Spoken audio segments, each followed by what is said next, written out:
Ang gawain na ito ay kultura ko, kultura mo, igalang natin ito.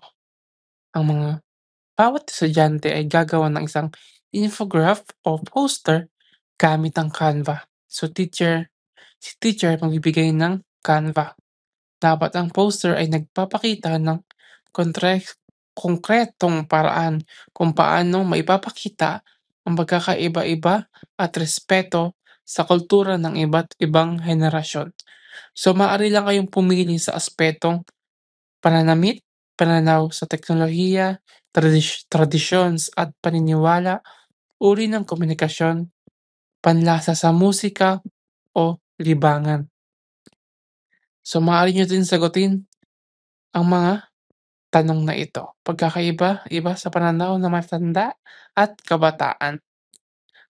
Posibleng di pagkakaintindihan o tensyon. Konkretong paraan sa pagpapatanggap at pag-unawa. Halimbawa nito is pakikinig, pagbabahagi, pakikipag-usap o pagbibigay galang. Gumamit lamang ng larawan at salita, kulay at mensahe para may bahagi ang ideya.